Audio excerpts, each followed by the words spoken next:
Sean todos bienvenidos, muy buenos días. Vamos a continuar el ciclo denominado Los falsos evangelios. En esta ocasión trataremos un tema en el que se pretende utilizar la Biblia para justificar la vida mediocre de muchas personas que se consideran cristianas. Me refiero a un pasaje que se ha vuelto controversial, que está en Romanos capítulo 7.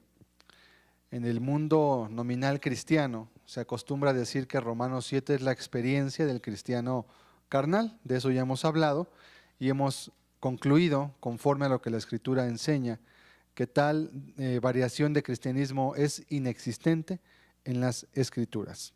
Pero ¿qué es? ¿A qué me refiero cuando hablo de que si Romanos 7 es la experiencia del cristiano?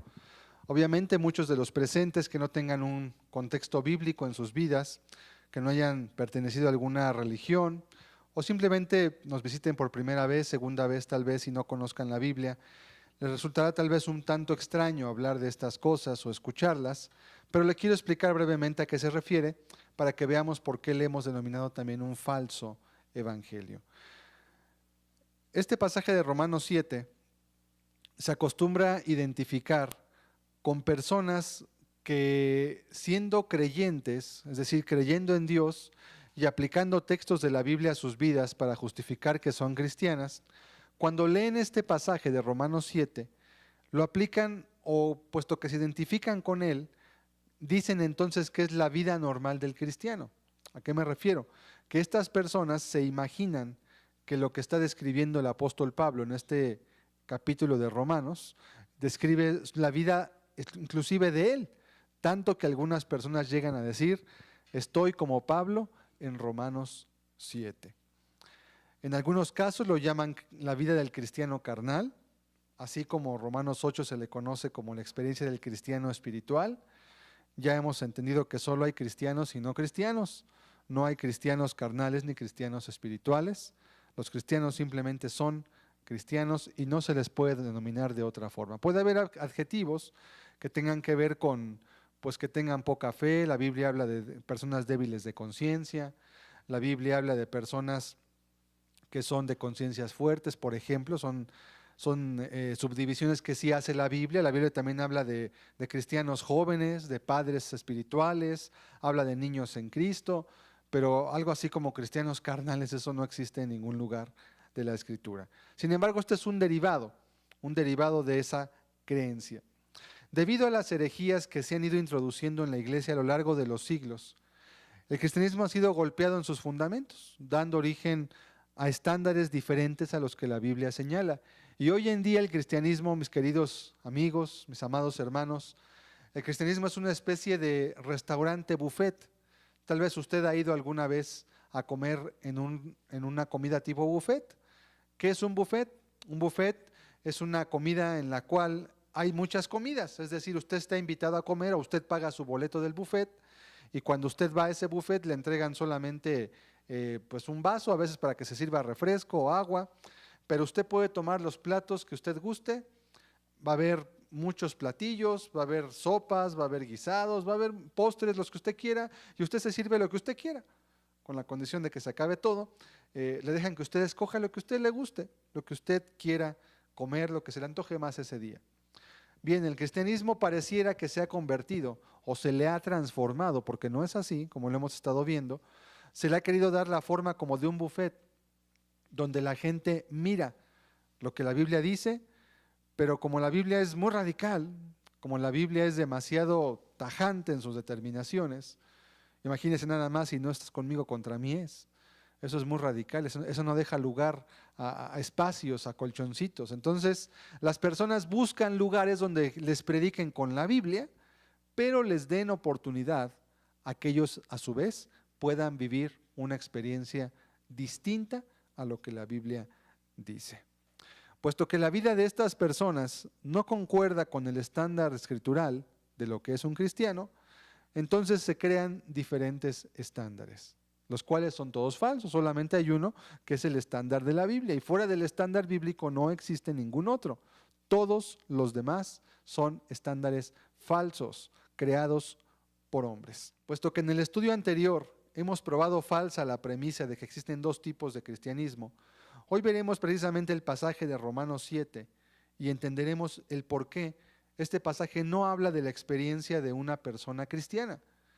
Algunas personas que tal vez tengan poco tiempo entendiendo la palabra o como cristianas y que no vengan de un contexto evangélico, se preguntarán por qué dedicamos reuniones completas para hablar de temas que a veces pueden parecer demasiado específicos o muy áridos. Y me refiero a áridos a que no tienen tanto quizás el atractivo de un tema mucho más general. Esto es, mis amados amigos, porque esto ha infectado como un cáncer a muchas personas. Esto es porque este tipo de herejías, porque es lo que son realmente, se han introducido encubiertamente en muchas iglesias que antes eran consideradas incluso como iglesias conservadoras. Y hoy en día el estándar del cristianismo está tan rebajado que este tipo de enseñanzas dan la justificante o dan el justificante para que esto se siga creyendo como verdadero. Es decir, la persona dice que es cristiana, vive de una manera incorrecta, y lo justifica en pasajes como este de Romanos capítulo 7. Vamos a pedirle a Dios su ayuda, vamos a orar y después vamos a leer el pasaje en cuestión para continuar con este estudio. Pidamos a Dios su ayuda. Señor, muchas gracias en este día por concedernos la oportunidad de asistir a este lugar, Dios mío, a abrir públicamente tu palabra. Mi Dios, te ruego por favor que abras tú el entendimiento de todos los presentes y también el de un servidor, mi Dios, a fin de que juntos podamos examinar cómo esta herejía destructora, cómo esta cueva de ladrones, Señor, se ha introducido encubiertamente en las iglesias y ha bautizado un nuevo tipo de cristianismo que nunca estuvo en tu corazón, Señor, que tú nunca pensaste, ni quisiste, ni mandaste. Por favor, háblanos hoy. Permítenos entender tu palabra. Danos discernimiento, por favor. Ayúdanos. Dame gracia aún en lo personal, Señor. Dame claridad en mis palabras y en mis pensamientos, en los razonamientos que nos ayuden a comprender lo que la Biblia nos enseña. Por favor, háblanos. Y aún te ruego, Señor, especialmente por aquellos que han sido infectados o han abrazado en su corazón esta enseñanza como una justificante y un engaño que supuestamente les prepara la eternidad, no siendo así. Por favor, ven tú a quitar las vendas, Señor, mágicas, que tienen atadas la vida de muchos. Te lo pido en el nombre de Jesús. Amén. Amén. Vamos a leer Romanos 7, versículos 14 al 25, por favor. Romanos capítulo 7, versículos 14 al 25. Porque sabemos que la ley es espiritual, mas yo soy carnal, vendido al pecado. Porque lo que hago no lo entiendo, pues no hago lo que quiero, sino lo que aborrezco, eso hago. Y si lo que no quiero esto hago, apruebo que la ley es buena. De manera que ya no soy yo quien hace aquello, sino el pecado que mora en mí. Y yo sé que en mí, esto es, en mi carne, no mora el bien, porque el querer el bien está en mí, pero no el hacerlo. Porque no hago el bien que quiero, sino el mal que no quiero, eso hago. Y si hago lo que no quiero, ya no lo hago yo, sino el pecado que mora en mí. Así que, queriendo yo hacer el bien, hallo esta ley, que el mal está en mí. Porque según el hombre interior, me deleito en la ley de Dios, pero veo otra ley en mis miembros, que se rebela contra la ley de mi mente y que me lleva cautivo a la ley del pecado que está en mis miembros. Miserable de mí, ¿quién me librará de este cuerpo de muerte? Gracias doy a Dios por Jesucristo, Señor nuestro. Así que yo mismo con la mente sirvo la ley de Dios, mas con la carne a la ley del pecado. Este es el pasaje en cuestión, es el pasaje que estaremos estudiando, que se ha vuelto controversial, pero hablemos un poco del contexto histórico de lo que Romanos 7 representa. Bien, durante los primeros 3 siglos del cristianismo, este pasaje nunca fue controversial. Esta época era la época en la que existía una unidad y pureza doctrinal dentro de la iglesia.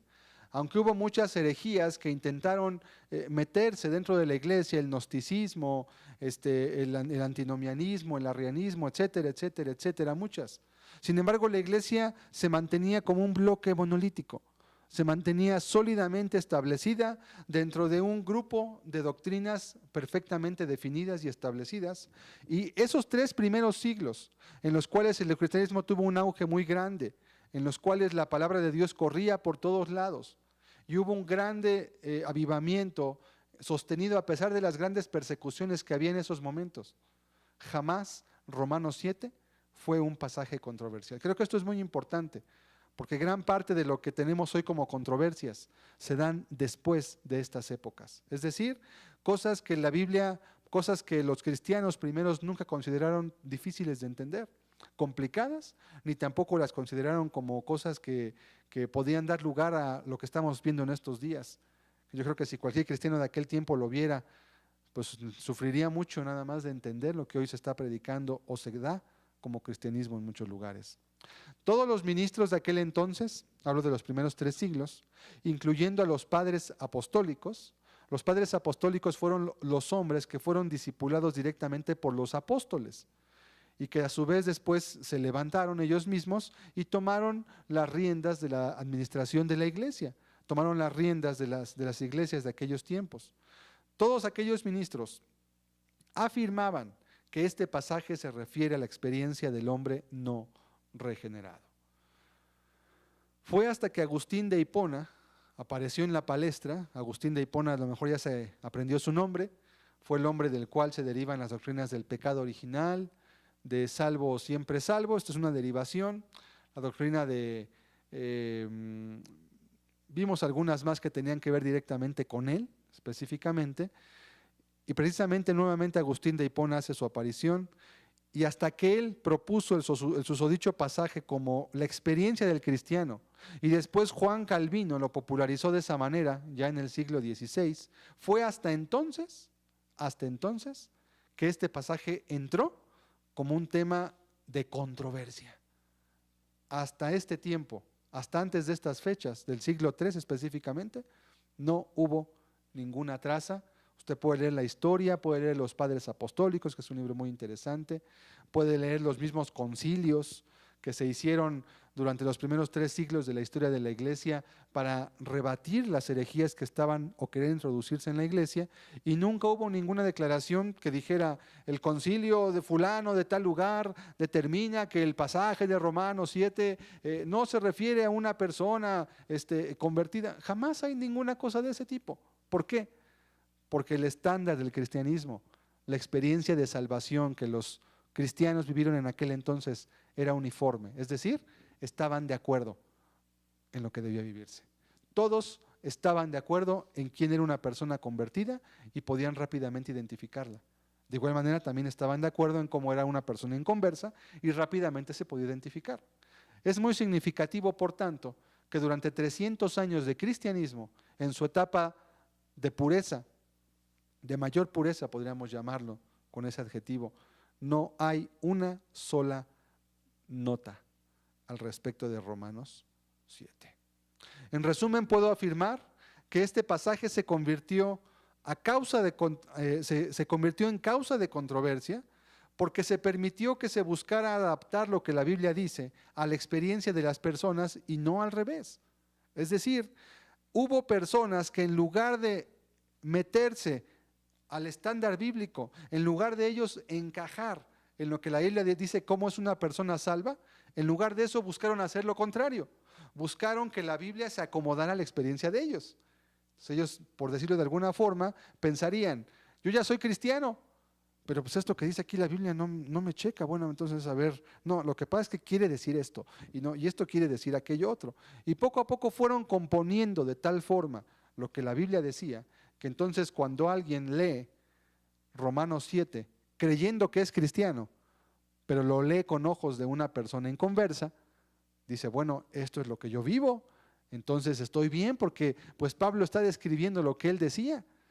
Pero como veremos, es un error muy sencillo de corregir, muy simple la verdad, pero este es el problema, mis amados amigos, ese es el riesgo de leer la Biblia con ojos prejuiciados. Es el riesgo de leer la Biblia no buscando yo someterme a las palabras de Cristo, sino buscando que Cristo haga un estándar para mí, o como dije hace un rato, que me dé a probar del buffet, que me diga, ¿quieres este? ¿O quieres este? ¿O quieres este? ¿O quieres este? ¿O quieres el de acá atrás? ¿Cuál quieres? No, Cristo no tiene cristianismo de buffet. Cristo dijo, el que conmigo no es, el que no es conmigo contra mí es, el que conmigo no recoge desparrama. Él nunca dijo que había una tercera opción o que había otra categoría de gente cristiana que pudiese vivir de manera distinta y al mismo tiempo llamarse o considerarse su discípulo. No hay nada de esto. La Escritura debe de ser el fundamento único sobre el cual evaluemos si estamos bien o mal delante de Dios. No lo que mucha gente predica o cree. Si lo que mucha gente predica o cree está acorde a la Biblia, amén, lo seguimos. Pero no importa si son muchos, o si es la mayoría, o si es la moda, Dios no cambia. Dice la Biblia, Jesucristo es el mismo de ayer, hoy y por todos los siglos. Él no cambia sus palabras. Las palabras de la Biblia no necesitan ser acomodadas a la moda de nuestros tiempos. Las palabras de Dios no pueden ser mejoradas. No pueden ser de ninguna manera corregidas tampoco. La Biblia no es un libro que pase de moda, porque los principios morales que en ella están escritos son eternos. No son sujetos de modificación, corrección ni mejoría tampoco. El contexto de este pasaje nos deja claro de quién está hablando. Si usted se acuerda, cuando hemos visto las cartas como las de Corintios y varias cartas más que hemos estudiado en algunos temas en específico, hemos dado un principio básico de interpretación. Una carta no puedes leerla de una parte y decir, como dijo aquí esto, así ya es esto de esta forma. Una carta tiene toda una secuencia. Una carta comienza con un saludo, a veces una presentación, a veces incluso una descripción de los temas que se van a tocar, y después se va desarrollando las ideas en la carta, porque es una carta. El apóstol, como no tenía aviones para viajar ni coches, y a veces sus viajes tardaban en llegar de un lado de dar una vuelta en un circuito, de un lugar para llegar al mismo hasta un año o más tiempo, entonces, como no podía estar, pero los problemas persistían y continuaban en las iglesias, el apóstol a través de cartas ministró a muchas iglesias. A través de cartas el apóstol, como leímos en el estudio anterior, la primera carta a los Corintios, corregía deficiencias, establecía doctrina, establecía principios bíblicos, corregía lo deficiente. De igual forma, en la carta a los Romanos, que es una de las más importantes de toda la Biblia, quizás sea el libro más importante de toda la Biblia, la carta a los Romanos. Antes de Romanos 7 está Romanos 6, Romanos 5, Romanos 4, y en todo el despliegue de ideas que va dando el apóstol es como llega a Romanos 7. Vamos a leer Romanos 6, versículos 1 y 2, porque Romanos 6, que está antes de Romanos 7, nos deja totalmente en claro que una persona redimida realmente por la sangre de Cristo es verdaderamente libre de sus pecados. Entonces, si yo me imagino que Romanos 6 no está y empiezo a leer Romanos 7, 14 y digo, este es el cristianismo, pero ignoro lo que dice antes, estoy cometiendo un error garrafal. Es como si usted le escribe en una carta, imagínese que su padre está lejos y le escribe una carta y le deja indicaciones. Y a la mitad de la carta dice que usted debe de usar el dinero con mucho cuidado. Pero más adelante de la carta dice, compra lo que te haga falta. Entonces yo uso la parte que dice, compra lo que te haga falta y despilfarro el dinero y dejo de ver la parte que dice antes, usa el dinero con mucho cuidado. Es un ejemplo solamente. Sería un error, ¿verdad? Yo le dijera a mi padre, oye, pues es que tu carta decía que yo comprara todo lo que necesitara y pues me compré esto, aquello y lo otro y pues se me acabó el dinero. Sí, hijo, pero yo antes te dije que fueras cuidadoso y que administraras las cosas. Pero es que aquí decía, sí decía, pero también decía antes esto. Y lo que te digo después debes interpretarlo a la luz de lo que te dije antes. Porque es una carta, te estoy dando muchas indicaciones. No es una carta que se escribió 5 años después. Se escribió todo junto y se mandó todo junto. Tengo que recurrir a estos ejemplos tan obvios, tan irónicos de alguna manera, porque eso nos ayuda a comprender que lo que estamos enfrentando no es una controversia escritural. No hay ninguna controversia, mi amado amigo. No hay ninguna controversia, mi amado hermano. No existe controversia en Romanos 7. El problema es que gente corrupta de entendimiento ha torcido este pasaje, así como muchas más de las escrituras, para su propia perdición y para los de los que los oyen también. No hay ninguna controversia. Leamos Romanos 6, versículos 1 y 2. ¿Qué pues diremos? ¿Perseveraremos en el pecado para que la gracia abunde? En ninguna manera. Porque los que hemos muerto al pecado, ¿cómo viviremos aún en él? Este texto ni siquiera nos abre la posibilidad por cuanto estamos bajo la gracia de Dios. Otro de los puntos que, por cierto, muchos predicadores utilizan como pretexto para vivir en pecado. El apóstol pregunta, ¿perseveraremos en el pecado para que la gracia abunde? Y el verso 2 nos contesta con el negativo más fuerte en el idioma que el apóstol escribió. En ninguna manera. Es como decir nunca, jamás. Porque los que hemos muerto al pecado, ¿cómo viviremos aún en él? La pregunta es una pregunta retórica, es decir, es una pregunta que tiene la respuesta implícita. ¿Cómo viviremos? Pues no podemos vivir en él, puesto que la gracia nos ha librado precisamente del poder del pecado. Vamos a leer el versículo 14 y 15. Romanos 6 todavía. Porque el pecado no se enseñoreará de vosotros, pues no estáis bajo la ley, sino bajo la gracia. Por si no quedó claro, el apóstol, después de razonar al respecto de lo que implica esta libertad, en el versículo 14 concluye la idea diciendo, porque el pecado no se va a enseñorear de ti. Y como veremos en Romanos 7, la experiencia de la persona que describe Romanos 7, versículos 14 al 25, es la de alguien sobre el cual el pecado se ha enseñoreado completamente. De hecho, es su amo. De hecho, le pertenece al pecado, como si el pecado fuera una persona.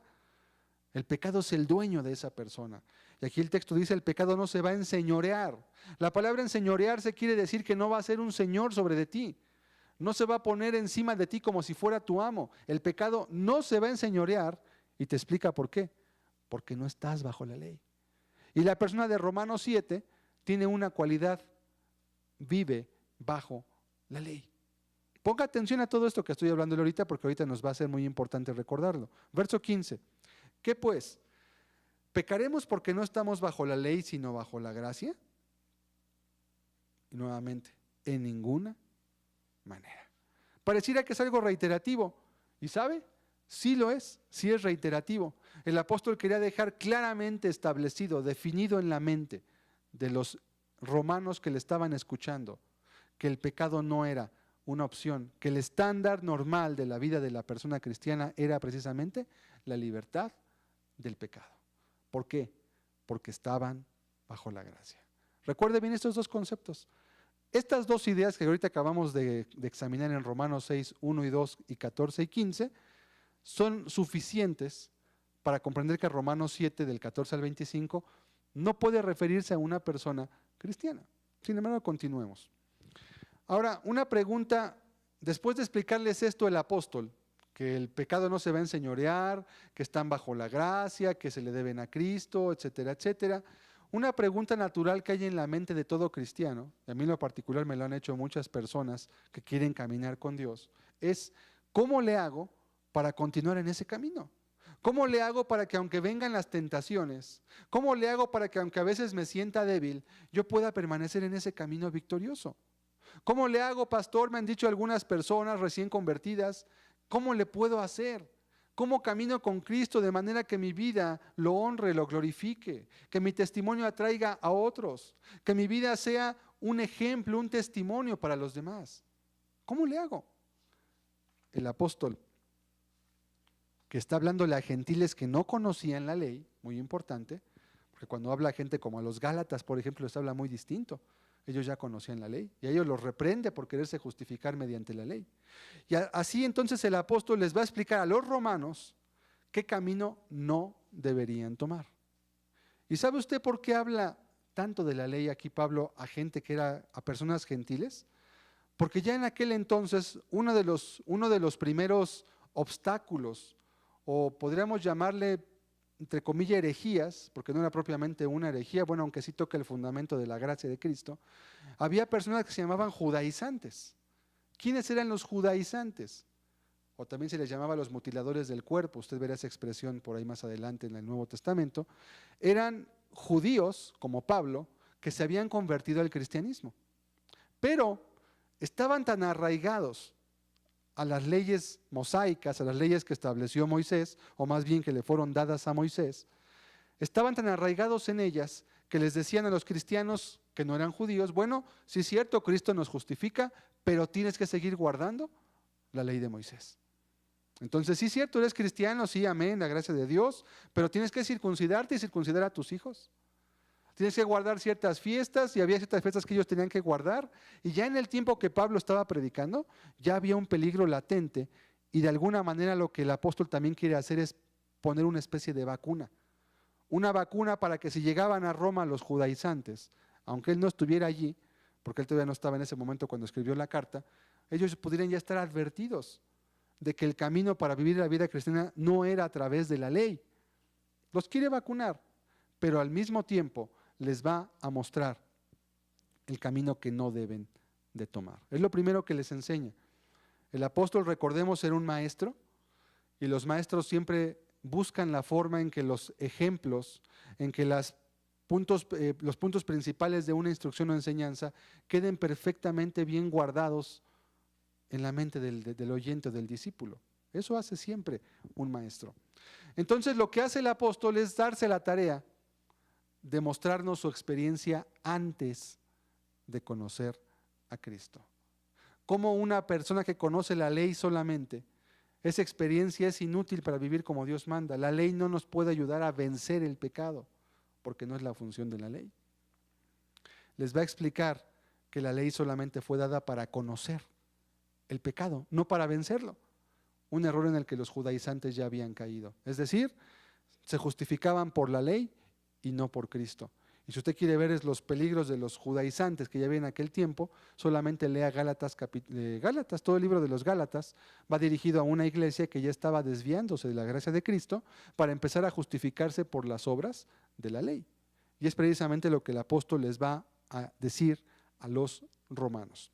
Para sustentar la idea de que la persona que habla Romanos 7 es un inconverso y no un cristiano, que es una persona inconversa que está describiendo su vida antes de Cristo, considere 3 puntos solamente. Número 1, nunca aparece la palabra evangelio en Romanos 7. En todo este pasaje de Romanos 7, 14 al 25, la persona que está describiendo su experiencia jamás usa la palabra evangelio. Cuando una persona es convertida y habla de su vida en Cristo, sale a colación siempre tarde o temprano que lo que el evangelio es, lo que la palabra hizo, lo que Cristo le habló, lo que le ministró. Bueno, ni el evangelio, tampoco aparece Cristo ni una sola vez en todo este pasaje. Qué curioso, ¿verdad? Que alguien te testifique su testimonio, si es que esto glorifica de alguna manera a Dios, como algunos quieren hacer lo que diga, pero nunca habla de Cristo ni del evangelio. Además, la palabra ley aparece 23 veces en los 25 versículos de todo Romanos 7. Casi en cada versículo habla de la ley. ¿Qué estaba en la mente de la persona que está dando su testimonio de alguna forma? La ley. ¿Estaba en su mente Cristo? ¿Estaba en su mente el evangelio, la gracia, la redención? Brilla totalmente por su ausencia. El primer versículo, es decir, el versículo 14 de Romanos 7, es la clave para entender el resto de lo que va a hablar después. Vamos a leer Romanos 7:14. Porque sabemos que la ley es espiritual, mas yo soy carnal, vendido al pecado. Ya dejamos claro que la persona que es carnal es inconversa, y además al expresar que está vendido, aún más, pues el cristiano ha sido comprado por Cristo. Vea usted el contraste. Esta persona dice que es carnal. Ya desde ahí le ponemos un tache, porque no hay cristianos carnales. Pero además agrega, estoy vendido al pecado. La palabra redención también significa rescate, redimir, redención, son palabras sinónimas. Esta persona no ha sido redimida por nadie, sigue vendida a su dueño al pecado. Vamos a leer 1 Corintios 6, primera carta de los Corintios 6, versículos 19 y 20. Dice así el texto. ¿O ignoráis que vuestro cuerpo es templo del Espíritu Santo, el cual está en vosotros, el cual tenéis de Dios, y que no sois vuestros, porque habéis sido comprados por precio? Vaya, en este texto el mismo apóstol Pablo les dice a los corintios que ellos no se pertenecían ya a sí mismos porque habían sido comprados. ¿Por quién habían sido comprados? Aquí lo dice arriba. Vuestro cuerpo es templo del Espíritu Santo. Todos sabemos que el que compró por precio la vida del hombre cuando es redimido es Cristo Jesús, quien la pagó en la sangre, quien la pagó en el Calvario, en aquella cruz, por su sangre derramada allí. Otro texto más para fortificar esta posición, Juan 8:34. En Juan 8:34 dice lo siguiente: Jesús les respondió: de cierto os digo que todo aquel que hace pecado, esclavo es del pecado. ¿A quién estaba vendida la persona de Romanos 7? Él mismo lo dice: yo soy carnal, vendido al pecado. ¿Quién dice Jesús que es una persona que está vendido, que es esclava? Es lo mismo al pecado. Los seres humanos se vendían para ser esclavos, no se vendían para otra cosa. De cierto os digo, dice Jesús en Juan 8:34, que todo aquel que hace pecado, esclavo, es del pecado. Y si alguien todavía por ahí se atreviera a decir, bueno, aquí está hablando precisamente del cristiano, entonces ¿por qué dice después, más adelante, Cristo en Juan 8, por tanto, si el Hijo os libertare, seréis verdaderamente libres? A estos Jesús no los había libertado. Por eso les tiene que aclarar que hasta que Él los libertara serían verdaderamente libres. ¿Y por qué añade el adjetivo verdaderamente? Porque había gente que era falsamente libre. Entonces Él tiene que aclararles, seréis verdaderamente libres. ¿Cuándo? Cuando el Hijo os libertare. Creo que esto es suficiente. Cualquier persona que respete la Biblia y que tenga en alta estima lo que el Señor Jesús enseña a través de ella, esto basta para dejar establecido que la persona de Romanos 7 se presenta a sí misma, porque no se pone ahí como que va a ir adivina quién soy. No. Él solo se presenta y Él se muestra a sí mismo como alguien no cristiano, como una persona que no ha conocido el Evangelio. Y esta experiencia además coincide muy bien con la experiencia de Pablo, Saulo, antes de convertirse. Parece que le está describiendo.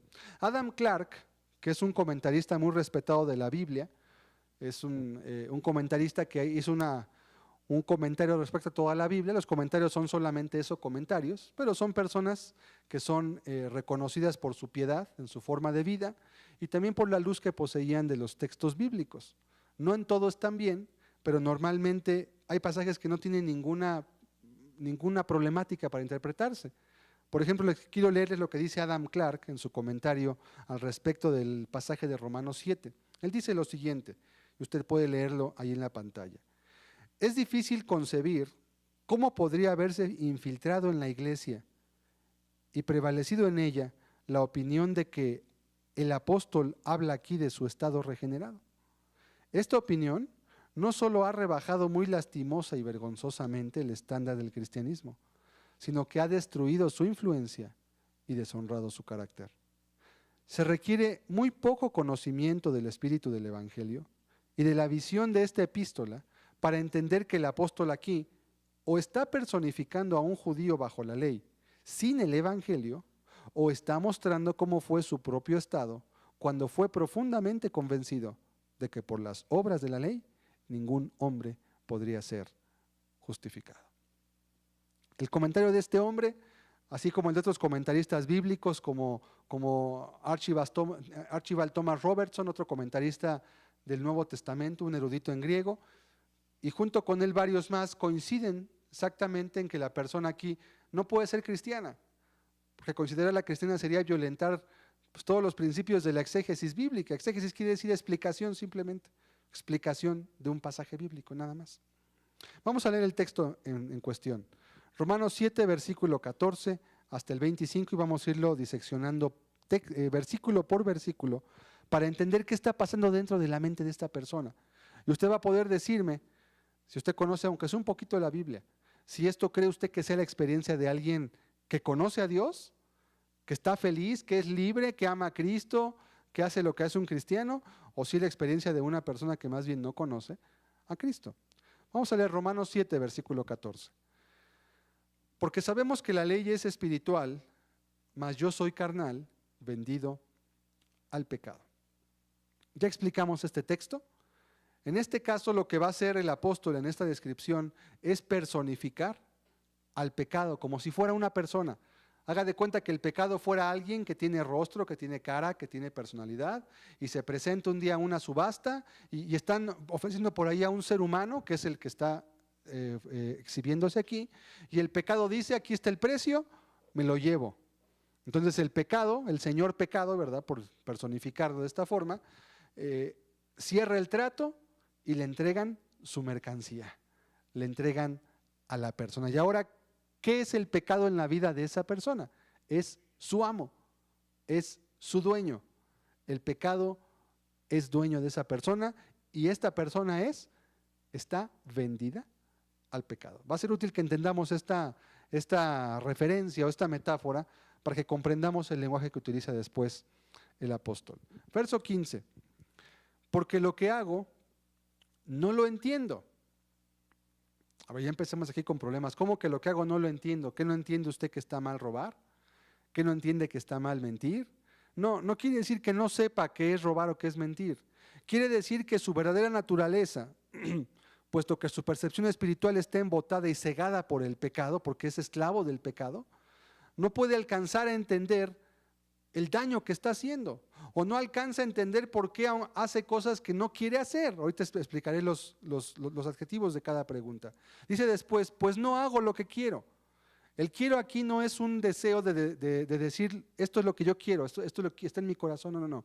Es un quisiera hacer esto. Quisiera poder hacer lo recto, quisiera ser responsable, quisiera ser libre. Sí, quisieras, pero no lo eres, porque tu vida le pertenece al señor pecado. No eres dueño de ti mismo. Dice después el verso 15: sino lo que aborrezco, eso hago. ¿En qué sentido lo aborrece? Lo aborrece en el sentido de que su conciencia le marca que está mal. Y después de hacerlo se siente mal. Porque el pecado, mi querido amigo, cuando tú cometes pecado no te sientes bien. Tu conciencia te persigue. Aunque finjas con una sonrisa y te hagas el muy feliz, tú sabes que tu vida es una miseria. Tú sabes que tu vida está plagada y está llena de sinsabores, de quebranto y desventura.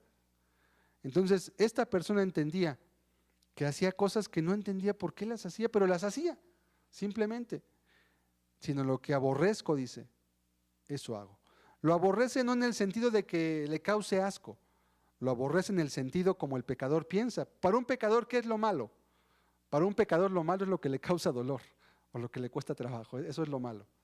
¿Sí? Entonces lo aborrece en el sentido de que comete un pecado que sus pasiones le piden, pero después se siente mal cuando ya lo hizo. Su conciencia lo redarguye. Y si es religioso, como esta persona lo es, y explicaré por qué también, se siente más mal todavía, porque sabe que no debe de hacer eso, porque él conoce la ley y sabe que eso está mal. Pero con todo dice: lo que aborrezco, eso hago. James Denney, un teólogo escocés del siglo anterior, de hace 2 siglos, decía lo siguiente: se trata de la experiencia del inconverso, siendo recordada por el convertido y leída con ojos de un convertido. Es decir, este teólogo dice lo siguiente: es la experiencia de un hombre inconverso, pero que está siendo recordada por el que ahora ya está convertido y ahora puede entender cómo vivía, la miseria que vivía. Por eso lo puede describir con tanto detalle. Y los ojos de los que lo leen, o sea, del que está entendiendo cómo vivía, son los ojos de una persona convertida. Es como cuando una persona cristiana dice: me acuerdo cuando yo vivía antes de conocer a Cristo, cómo era, cómo pensaba, y no entendía, y estaba bien mal, pero no me daba cuenta. No veía que estaba mal. De verdad, yo hacía cosas que eran abominables, eran aborrecibles, y con todo yo pensaba que estaba bien. De verdad creía que estaba bien. Pero ahora que ya me convertí, ahora que Jesús lavó mi corazón, ahora que el Espíritu me ha enseñado su luz, ahora que la palabra de Dios es la norma de mi vida, ahora entiendo que estaba muy mal. Por eso la persona que está describiéndose aquí mismo es alguien que sí conoce a Cristo, pero está describiendo la experiencia que vivió antes. Como cuando alguien da su testimonio, ¿verdad? Si alguien se para a dar su testimonio en este púlpito y le habla usted de lo que vivió, usted no va a decir: mire, ese es cristiano y así es, así vive. No. Está hablando de lo que él vivió. Está hablando de lo que fue antes de conocer a Cristo. No está diciendo la experiencia que él vive ahorita.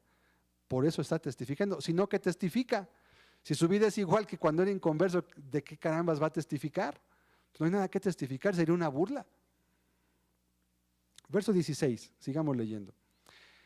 Y si lo que no quiero, esto hago, es decir, si lo que yo sé que no debo de hacer lo acabo haciendo, apruebo que la ley es buena.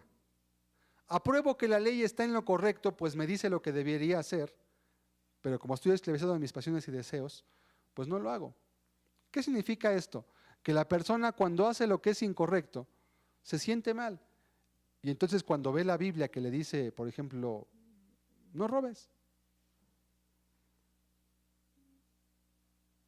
Y cuando él roba se siente mal. Entonces él llega a una conclusión. No, pues la ley dice lo correcto. Apruebo que la ley es buena. Me doy cuenta que lo que Dios dice tiene razón. No, me doy cuenta que lo que predican está bien. Es correcto. Porque lo que no quiero esto hago. ¿Y por qué vuelve a decir lo que no quiero esto hago? Porque está vendido el pecado. Tenga eso siempre en mente, porque esa es la idea central del pasaje, mostrar cómo la persona, aunque conoce la ley, mientras esté vendida al pecado, no le sirve de nada, no le ayuda. Verso 17, de manera que ya no soy yo quien hace aquello, sino el pecado que mora en mí. Lo que está diciendo aquí es como si alguien más fuerte que él le obligara a hacer lo que sabe que no debe hacer. Esta es la lucha que siente la persona inconversa cuando antepone sus deseos a la voluntad de Dios. Es la lucha que siente la persona cuando viene a escuchar la palabra y escucha temas como los 10 mandamientos, por ejemplo, las obras de la carne, donde se describen puntualmente y detalladamente lo que el pecado es. Entonces la persona cuando oye la ley de Dios, despierta su conciencia y dice, estoy mal. Ya intuía que estaba mal, pero pues como todos lo hacían, pues yo no me sentía tan mal. Mal de muchos, consuelo de tontos, dice por ahí un dicho. Pues como todos lo hacían, pues yo me sentía bien. Entonces, pero ahora que veo la ley de Dios, ahora que me explican con la Biblia, ahora que leo que la Biblia dice que los que hacen tales cosas no le darán el reino de Dios, ahora ya me di cuenta que tengo un problema. Ahora ya me di cuenta que realmente sí tengo un conflicto muy grande. Por eso dice el verso 17, de manera que ya no soy yo quien hace aquello. ¿A qué se refiere que no es él? Quiere decir simplemente que él, algo en su interior como si no fuera él, lo empuja. Algo en su interior como si no fuera él, como que fuera otra persona que se levanta y lo oprime y le manda y le ordena. Lo hace. Ya no soy yo quien hace aquello, sino el pecado que mora en mí. ¿Y por qué hace esto? Porque está vendido al pecado.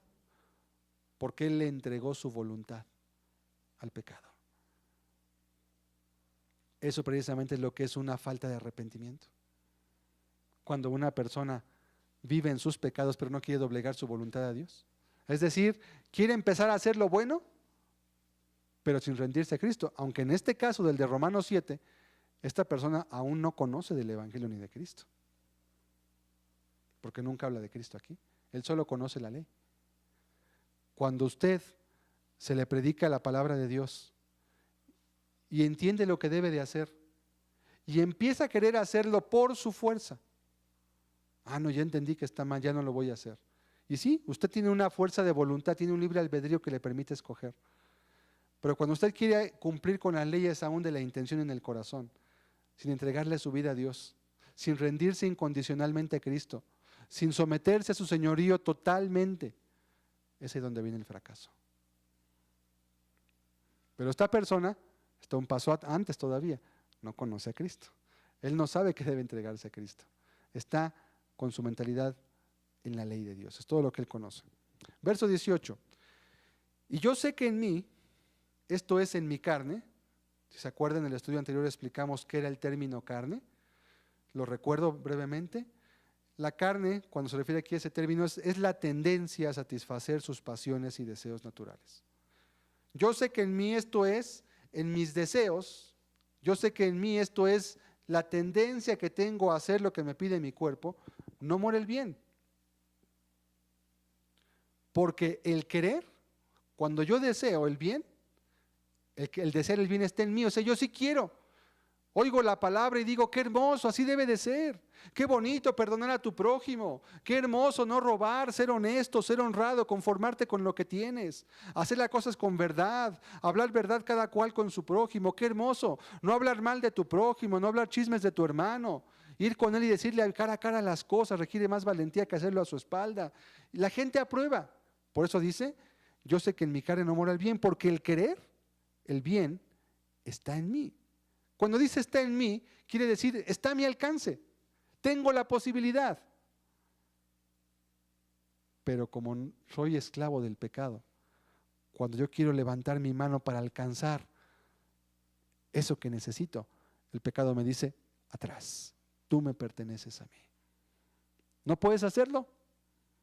Porque yo soy tu dueño. Yo soy tu amo. Vuelvo a leer el verso 18. Y yo sé que en mí, esto es en mi carne, no mora el bien. Él sabe que esa tendencia se opone a lo que Dios le pide, pero es una tendencia, no es un pecado. Porque el querer, el desear, el bien está en mí, a mi alcance, a la mano, pero no el hacerlo. Soy impotente para llevarlo a cabo porque estoy vendido al pecado, porque mi vida le pertenece a alguien más, no me pertenece a mí porque yo la vendí al pecado. El apóstol está mostrando la frustración que siente la persona cuando quiere hacer lo que es recto, pero no conoce a Cristo. Nos está llevando a una profundidad de desesperación y de impotencia el apóstol, para que los romanos se les quede grabada una cosa. No es guardando la ley a secas como vas a agradar a Dios. No es por eso, no es la ley. Y el hombre cuando está no convertido, siempre tiene este conflicto. Verso 19. Porque no hago el bien que quiero. Otra vez el quiero es un quisiera, lo que sé que es correcto. Sino el mal que no quiero, eso hago. Esto es una manera de vivir miserable, deprimente. Él sabe que no debe de vivir haciendo lo malo, pero como es esclavo de su amo y no tiene voluntad propia, simplemente vuelve a caer. Para que entendamos un poquito esto, mis amados amigos, queridos hermanos, es como la experiencia de un alcohólico o un drogadicto. ¿Usted los ha visto qué vidas tan miserables viven esas personas? ¿No están enfermas? Sería la primera enfermedad que se vendiera embotellada y además cara en nuestro país y en todo el mundo. No, son víctimas de su vicio. ¿Se ha fijado cómo el alcohólico es como un muñeco de trapo impotente?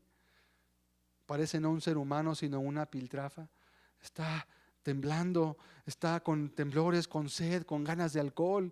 Apenas huele el alcohol y ya están haciéndole el deseo, la sed por esa sustancia que es antinatural tomarla, que daña, destruye las papilas gustativas, quema el esófago, destruye el hígado, etcétera, etcétera. El cuerpo tarda mucho en digerirla, etcétera.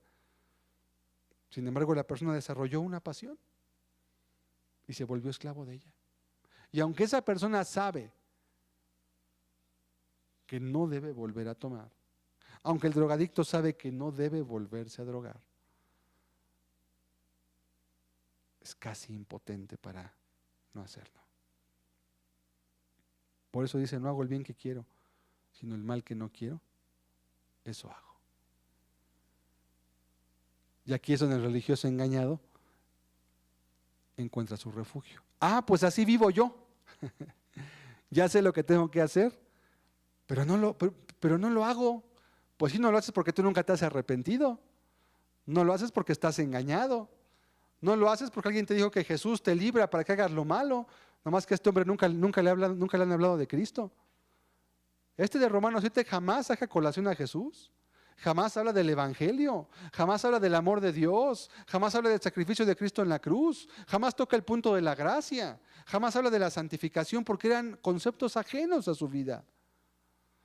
Pero tú que ya conoces la Biblia, pero tú que estás sentado en una iglesia comiendo y alimentando, que tienes una Biblia a tu alcance aunque te predicaran mal, escúchalo bien, aunque el pastor que está ahí al frente te esté predicando mal el evangelio, te esté dando refugios de mentira, esté reforzando tus manos para que sigas en tu pecado y en tu maldad, tú tienes una Biblia. Y ese libro, esta Biblia, es la que te da a ti la oportunidad de saber la verdad, a pesar de que alguien te esté diciendo mentiras. Este libro bendito es el que Dios trazó para que a pesar de que tengas tú en tu vida la oportunidad de hacer lo malo, sin embargo siempre uses lo bueno. No hay ninguna excusa para que usted haga lo que es malo. ¿Tienes Biblia? ¿Tienes Biblia o no la tienes? La gente que vive de esa forma, además he encontrado otro común denominador en las personas que se buscan justificar en textos como Romanos 7 y muchos más que hemos visto aquí. Es gente que no lee la Biblia. Yo casi le puedo asegurar a usted que le han engañado y que se ha querido usted engañar voluntariamente con que Romanos 7 es la experiencia del cristiano y dice usted que estoy como Pablo, como si fuera algo muy honroso, ¿verdad? Vivir así. Pablo fuera el testimonio que dio en su vida. Yo no veo a Pablo viviendo así en ningún lado en la Escritura. Pero bueno, con todo hay gente que quiere engañarse a sí misma. Si usted anda diciendo eso, yo casi le aseguro que usted es una persona que no conoce la Biblia. Y no me refiero a que estudie en un seminario. Mire, los seminarios son a veces un engaño. Yo no digo que sea malo estudiar, eso es bueno. Un curso por correspondencia puede ser bueno. Tuvo usted la oportunidad de estudiar en un seminario, aprovéchelo. Es bueno. No es malo en sí mismo.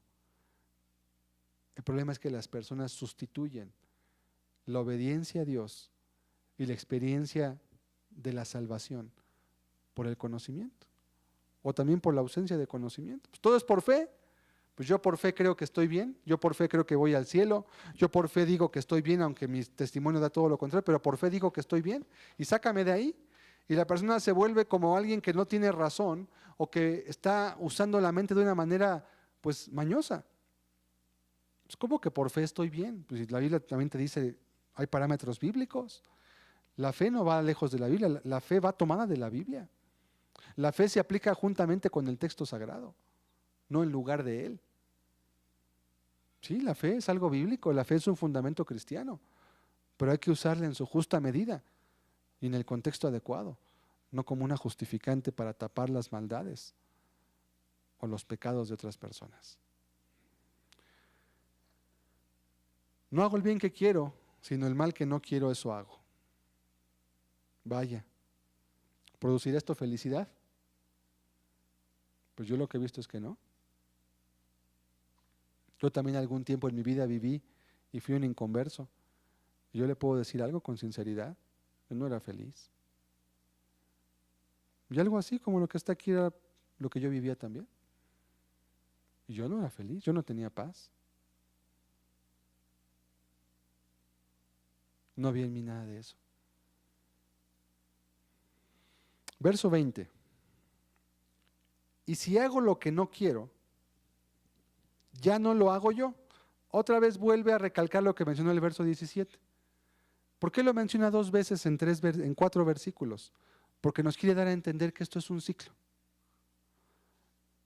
Peco, hago lo malo, pero sé que es malo, lo hago y me siento mal. Y ya, bueno, ya pasó. Luego otra vez vuelvo a mi vida normal y tengo clara mi mente de que otra vez cuando venga esa tentación ya sé que no debo de hacerla porque no está bien. Pero otra vez viene la tentación, no me resisto a ella, la dejo que continúe y acabo haciéndolo mal otra vez. El ciclo. Si hago lo que no quiero, verso 20, ya no lo hago yo, sino el pecado que mora en mí. Un ciclo interminable. Verso 21.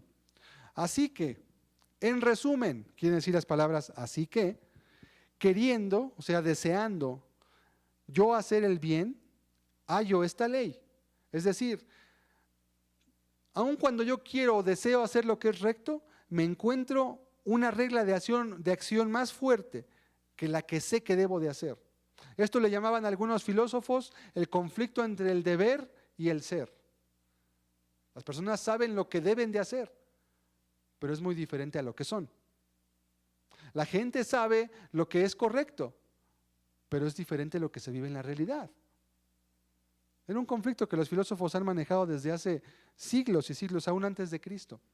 Bien, en resumen, queriendo yo hacer el bien, hallo esta ley. Encontró esta persona una regla de acción en él que le obliga o que le empuja a no hacer lo que él sabe que es correcto. Y lo dice de esta forma, que el mal está en mí. Punto. La persona, a través de conocer la ley de Dios, acaba entendiendo una cosa. Yo entendí que el mal está en mí. En la ley no está. De hecho, otro de los puntos que el apóstol quiere estipular o quiere clarificar es que la ley no tiene ningún problema. La ley no tiene ningún problema. La ley es santa, justa y buena, dice el texto. El problema no está en la ley. El problema está en el corazón del que recibe la ley. El corazón que solamente quiere satisfacer sus deseos y pasiones y que no está dispuesto a negarse por amor a Dios, que no está dispuesto a hacer la voluntad de Cristo. Ahí está el problema. Hallo esta ley, que el mal está en mí. Como que esta persona dijera, sé que soy responsable de mis actos, pero no puedo escapar a mis deseos que me dominan. ¿Sabe cómo veo yo esto? Un ejemplo muy sencillo, como la fuerza de la gravedad. Usted no puede escapar a la fuerza de la gravedad por usted solo. Brinque, haga lo que quiera, brinque desde donde quiera, no puede hacer nada, solo no puede hacer nada. La fuerza de la gravedad siempre lo va a atraer, haga lo que haga. ¿Qué ocuparía usted hacer para escapar a la fuerza de la gravedad?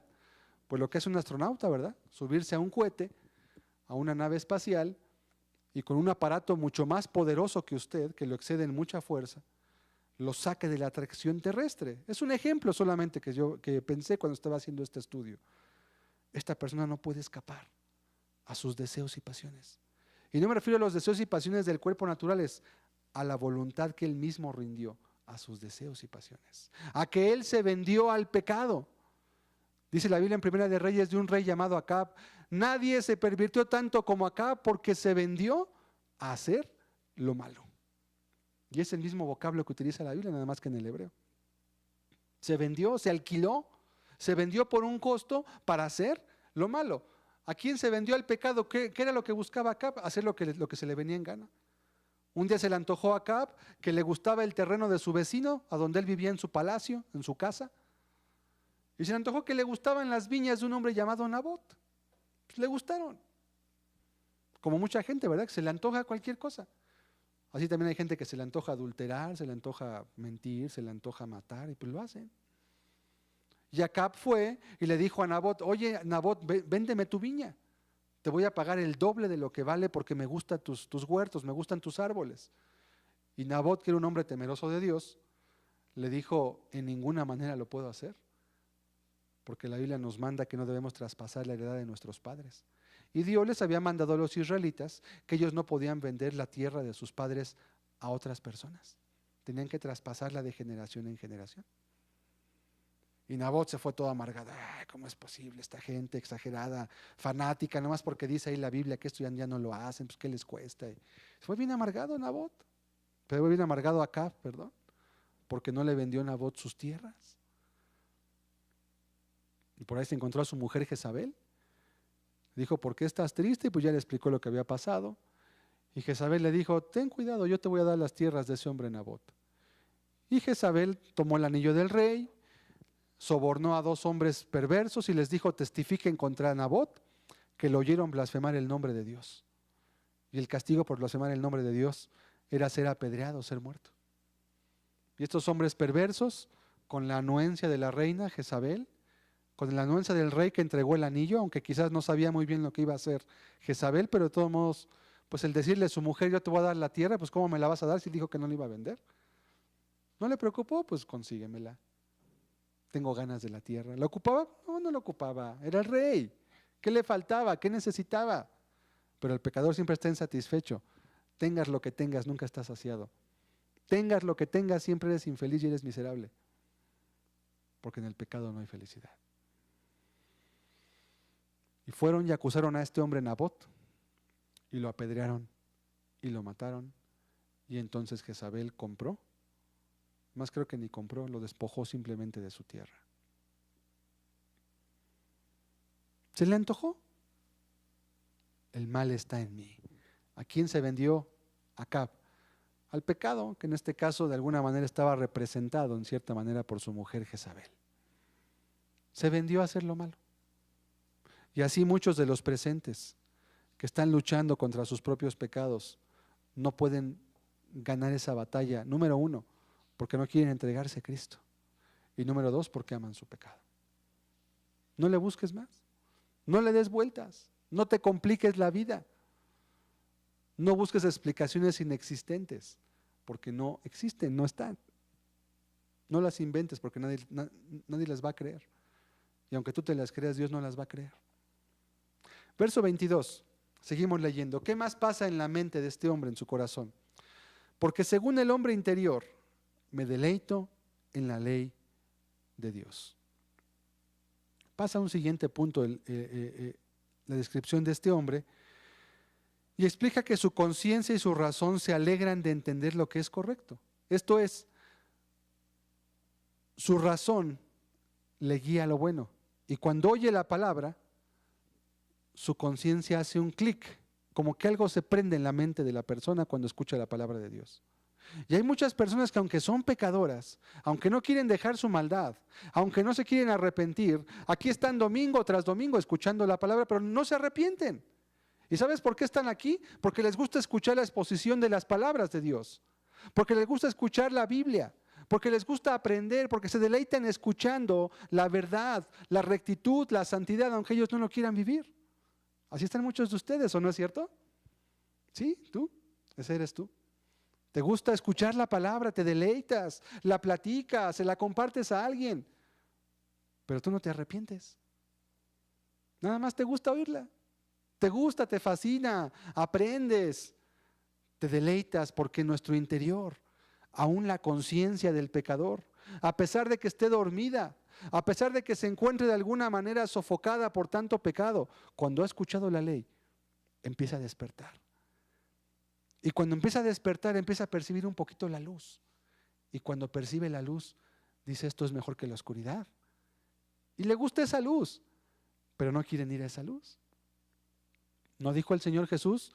Y esta es la condenación, que la luz vino al mundo, pero los hombres amaron más las tinieblas que la luz. Aunque Cristo vino y predicó, e hizo milagros, y testificó con su vida de lo que era recto y lo que era justo, aún con todo eso muchos no se convirtieron. Que si está igual usted, mi querido asistente este día a esta iglesia, o cualquier lugar que esté, si usted está viendo este video, está escuchando este cassette, aquí estás tú hoy. No hay coincidencias. Dios te trajo aquí. Y tal vez tú mismo te deleitas en la ley de Dios, como este hombre de Romanos 7. Según el hombre interior me deleito en la ley de Dios. Me agrada, me fascina. Es una bendición escuchar la palabra. Hasta por allí he corregido alguna cosilla y otra cosilla por acá. Hasta por allí he hecho caso a algunas cosas y ya entendí que esto está bien y hasta me conviene y ya lo hice. Pues sí, te deleites en la ley de Dios. Verso 23. Pero luego hay que despertar a la realidad. Pero veo otra ley en mis miembros. Es decir, aunque mi mente sabe que lo que Dios me expone es lo correcto, es lo que debo de hacer, veo otra ley. Hay una lucha, hay una pugna entre dos leyes. Como dice Gálatas 5, porque la carne se opone al espíritu y el espíritu se opone a la carne para que no hagáis lo que quisierais. Andad pues en el espíritu y no satisfaceréis las obras de la carne. Muy sencillo. Pero usted no conoce el espíritu ni a Cristo ni el evangelio. Estamos aquí. Okay. Pero veo otra ley en mis miembros que se rebela contra la ley de mi mente. Es decir, la persona oye la palabra y dice, sí, eso es correcto. Sí, tiene razón. Muchas personas se han acercado al final de un estudio bíblico de diferentes temas para decirme, todo lo que dijo usted fue correcto. Le digo, bueno, es que no fui yo nada más expuse lo que la Biblia dice, no soy yo. Sí, pero es que así es correcto, debes. Y me empecé a dar sus razones, sí, por esto y por esto y por esto. Sí, sí, sí. ¿Y cómo vive usted? Bueno, pues con mis errores, con mis fallitas, con mis luchas, o sea que no se ha arrepentido. Ahí vamos otra vez al punto central del asunto. Veo otra ley en mis miembros que se rebela contra la ley de mi mente y que me lleva cautivo a la ley del pecado que está en mis miembros. ¿Qué pasó? La persona tiene su mente, su conciencia, están despiertas porque conoce la ley. La función de la ley de Dios es despertar la conciencia dormida del hombre, que esté consciente de su responsabilidad, que esté consciente de que hay un Dios en los cielos que es recto, que es santo, que es perfecto, que es justo. Pero la ley a la cual él se ha vendido, al pecado, se revela. Y aunque su conciencia le dice, eso está mal, su cuerpo le dice, pero lo quiero. Esto no está bien, pero lo quiero. Esto no es correcto, pero me gusta. Y entonces viene la lucha, la pugna. Y puesto que la persona está vendida al pecado, entonces esa ley lo lleva cautivo. ¿A cuál? ¿A la ley del pecado o al juego del pecado, como le quieras llamar? A la costumbre, a la práctica del pecado que está en sus miembros, a la costumbre a la cual él se ha acostumbrado, a la cual él está habituado, a hacer lo que su voluntad y sus deseos le piden cuando se lo piden. Así como Acab, que te dije hace un rato, que quiso la viña de este hombre Nabot, y aunque no era justo ni lícito comprársela, porque no podían venderla, no porque Nabot no quisiera, sino porque Dios se lo mandaba. Él la quiso y se le antojó y no le importó que lo mataran. No le importó que se hiciera una injusticia. Él quería la viña, se acabó, ese es mi deseo. Tengo que tenerlo. Así muchos se empecinan. Pues yo quiero este novio, quiero esta novia, quiero este esposo, quiero esta esposa, quiero este coche, quiero esta casa, quiero este puesto, quiero este reconocimiento, quiero esta fama, quiero este papel, quiero este título. Se empecinan en sus necios razonamientos y deseos egoístas. Y sus metas egoístas los llevan a pasar por encima de mucha gente. Me lleva cautivo. Después de luchar y luchar el razonamiento, lo hago, no lo hago, lo dejo, no lo dejo, finalmente el pecado se levanta vencedor, mostrando quién es el amo indiscutible de la persona. Yo te compré, me perteneces a mí. Pues es llevada cautiva. Y la palabra cautiva se utiliza cuando un prisionero es tomado y llevado en contra de su voluntad al lugar que no quiere. Usted puede leer en Jeremías el cautiverio de Israel en Babilonia, por ejemplo. ¿Estaban los israelitas voluntariamente en Babilonia? No, fueron llevados cautivos. Fueron llevados en contra de su voluntad. Y no podían oponerse, aunque no querían ir, tuvieron que ir porque eran prisioneros, estaban cautivos. Por eso dice este hombre, y que me lleva cautivo esa ley que está en mis miembros, esa ley a la cual yo me vendí voluntariamente, me lleva cautivo a la ley del pecado que está en mis miembros. Mis tendencias pecaminosas, mis pasiones y deseos son como Dios.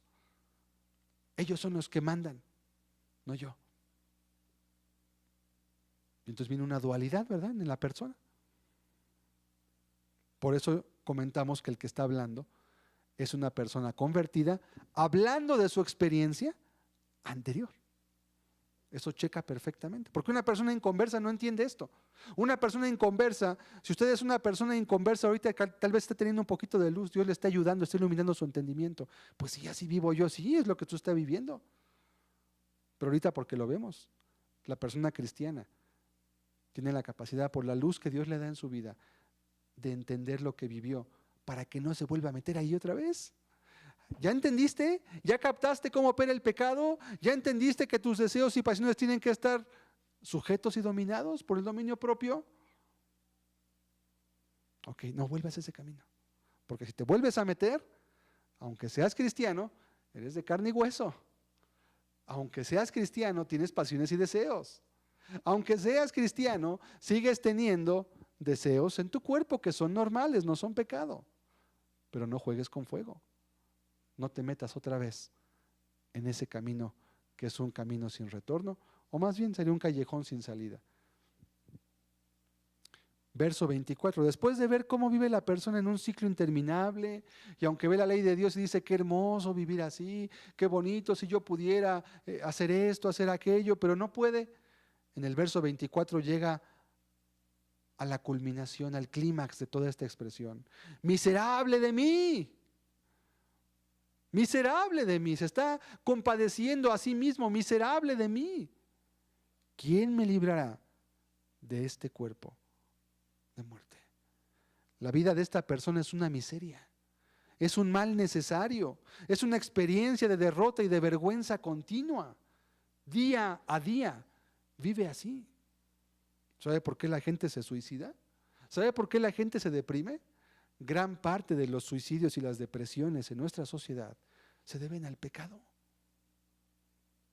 Hay veces que la depresión es una cuestión fisiológica, cuestiones de química cerebral, eso es muy aparte, pero son 2 de cada 10 casos, o hasta 3 quizás. De ahí en fuera el resto son solamente violaciones a la conciencia.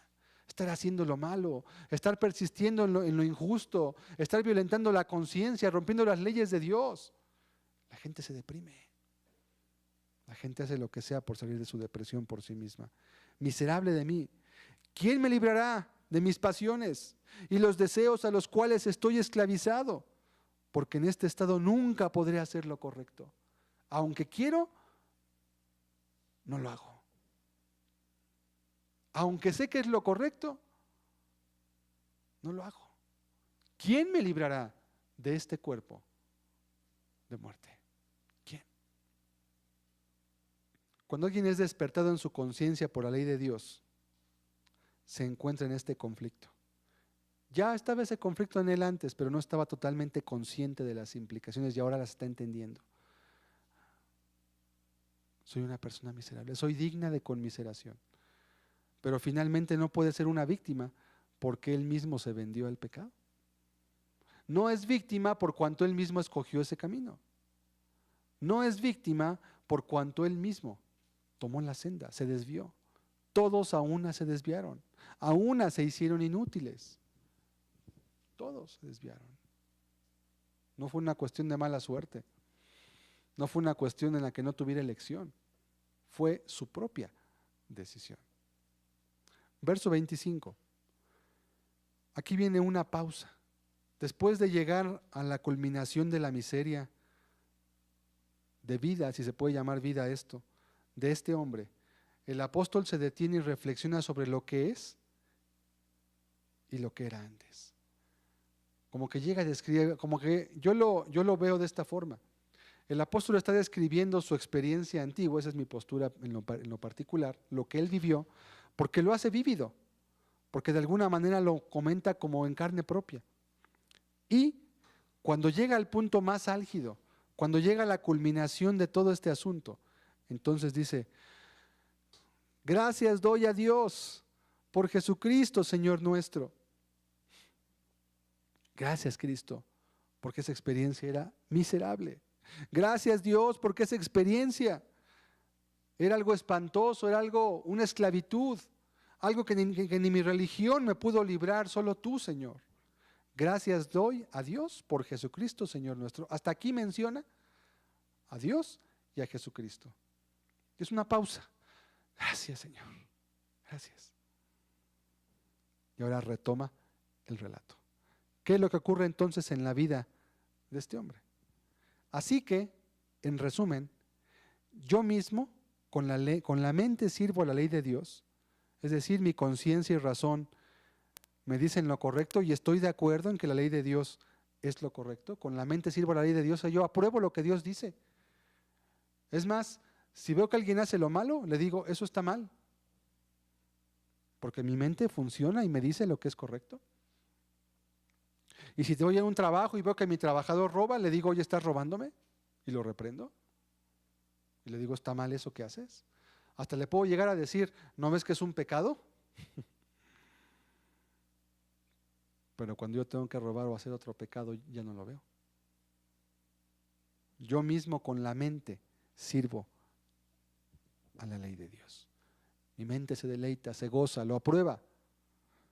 Más con la carne, final del verso 25, a la ley del pecado.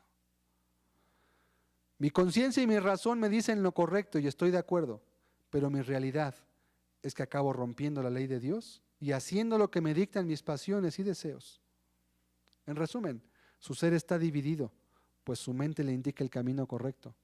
La ley le dice lo que es justo y recto y honesto, pero sus pasiones y deseos, a los cuales él se vendió y él se esclavizó voluntariamente, lo esclavizan de modo que no hace lo que debe hacer. ¿Qué es esto? La experiencia de una persona inconversa, que conoce la ley, mas no a Cristo, ni a Dios, ni al Evangelio, ni al Espíritu Santo, ni la gracia, y está contando lo que vive. En este caso, visto o leído con los ojos, como decía aquel teólogo James Denney, visto con los ojos de una persona convertida. Caramba, esto es como un compendio de psicología. Está describiendo de una manera magistral uno de los conflictos en los cuales el hombre más sufre y más batalla consigo mismo. Uno de los conflictos que más consecuencias acarrean en la vida de las personas. Ahora, si usted cree que esta experiencia de miseria, derrota, esclavitud y vergüenza es lo que Cristo da al hombre, creo que puede llegar a caer hasta en una blasfemia, si usted considera que esto es así. Después de que entendimos esto, obviamente. Si antes ni se había puesto a pensarlo, pues no hay tal.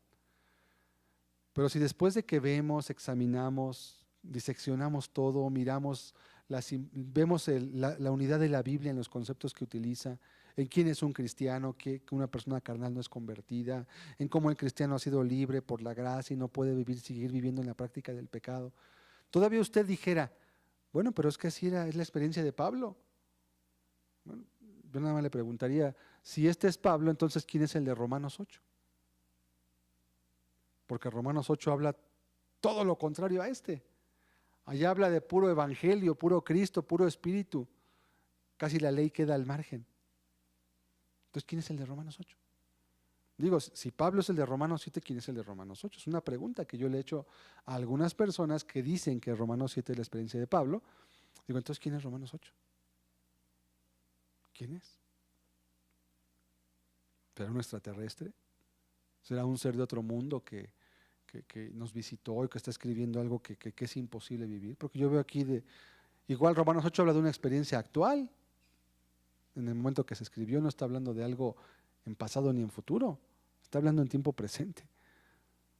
Y habla del pasado cuando habla de lo que fue librado, eso sí. Y habla del presente cuando se refiere a la libertad. Esta persona, ¿cómo vive? En condenación. Vive en miseria. Vive en esclavitud, vive en una vida desesperada, miserable. ¿Usted se imagina un cristiano diciendo miserable de mí? Es más, una implicación más fuerte. ¿Se imagina a Cristo diciendo miserable de mí? No, a ver, ¿cómo que Cristo sí? ¿No dijo Pablo, sed pues imitadores de mí porque yo soy imitador de Cristo? Bueno, si Pablo es imitador de Cristo, entonces esta experiencia que dicen algunos que es la experiencia de Pablo, pues también tuvo que haber sido la de Cristo. ¿O no? ¿O estoy mal? ¿O está mal mi inferencia? Claro que no está mal, es correcta. Sed pues imitadores de mí, así como yo de Cristo. Entonces Cristo también expresaba, miserable de mí, ¿quién me librará de este cuerpo de muerte? No se equivoque. Es la experiencia de un hombre no convertido. Para concluir, simplemente leo Romanos 8:1, nada más el primer versículo cuando ya comienza Romanos 8, cuando habla la vida en el Espíritu. La vida ahora sí del cristiano, que esto lo vamos a estudiar, si Dios permite, en otro estudio. Vamos a ver, nada más el 8:1, es todo. Eso va a ser suficiente para ver el enorme contraste, la diferencia entre el cielo y el infierno. Romanos 8:1, por favor. Ahora pues, ninguna condenación hay para los que están en Cristo Jesús. Número 1, la persona que está en Cristo Jesús no tiene ninguna condenación. ¿A qué se refiere? Que su mente y su corazón están limpios, fueron lavados por la sangre, está justificado, redimido. El de Romanos 7 lo que tiene es una vergüenza, una miseria, una vida llena de esclavitud, de derrota, un ciclo interminable de nunca poder hacer lo que quiere. Este no está condenado. ¿Y sabe cuándo un ser humano no está condenado? Cuando la persona es capaz de hacer lo que es recto. Ninguna condenación hay para los que están en Cristo Jesús. Y agrega más, los que no andan conforme a la carne, sino conforme al Espíritu. Creo que eso es suficiente. Creo que eso es más que suficiente. Los que no andan conforme a la... ¿Cómo anda el de Romanos 7? Pues conforme a la carne. Está dedicado a satisfacer sus pasiones y deseos. ¿Y el de Romanos 8 qué es? El cristiano. Romanos 8 es la experiencia del hombre redimido. Romanos 8 es la experiencia del hombre que a través de la sangre de Cristo derramada en aquella cruz salió avante y victorioso, no por sí, sino por la gracia de Dios, para poder vivir una vida recta, de bendición, sin condenación y de bendición para muchos más. Qué hermosa inferencia. No tenemos ya tiempo de ver esto, lo veremos en otra ocasión.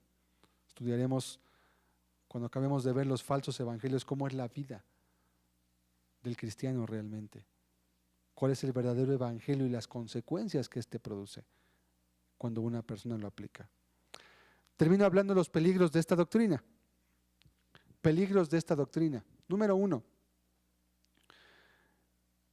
Esta creencia de que Romanos 7 es la vida de un cristiano, o más aún la vida de Pablo, quien dijo que era imitador de Cristo, ¿verdad? Válgame. Se acerca a cometer una blasfemia. Solo el hecho de afirmar eso. Al permitirle al hombre vivir una experiencia de miseria y dolor como evidencia de estar en Cristo. Es algo hasta vergonzoso, la verdad da hasta pena ajena. El saber que hay gente que se para en un púlpito y se atreve a decirle a su congregación que Romanos 7, que es una vida llena de miseria y de esclavitud, es la vida cristiana. Esa gente va a dar cuentas a Dios por estarle agregando a la palabra cosas que no dice y por quitarle el poder del evangelio, que es poder para salvación y no palabrerías vanas. Esa gente va a dar cuentas porque están acercándose a blasfemar del nombre de Cristo. ¿No es blasfemado acaso el nombre de Cristo, de Dios entre los gentiles a causa de vosotros? Sí, es lo que muchos están haciendo. Segundo peligro, desvirtúa el evangelio, que es poder de Dios para salvación, pues lo que ven los gentiles es a gente hipócrita, a gente que dice una cosa y vive otra, a gente que, como los fariseos, tendríamos que decir, hagan lo que digan, pero no hagan conforme a su ejemplo, porque dicen y no hacen. Esta doctrina de Romanos 7 es la vida del cristiano. Es una doctrina, una enseñanza que desvirtúa totalmente el evangelio. Ya lo dijo Adam Clark en su comentario. Creer que Romanos 7, 14 al 25 es la experiencia de un cristiano, desvirtúa y rebaja completamente el evangelio. Lo destruye en pocas palabras. Si eso es el cristianismo, pues ya para qué busco a Cristo, así vive la gente sin Cristo. Así vive la gente en el mundo y no ocupan que les digan que hay ley ni que hay Dios. ¿Para qué se esfuerzan en estar buscando la ley y congregándose? Es inútil, es un absurdo completamente. Número 3, tercer peligro.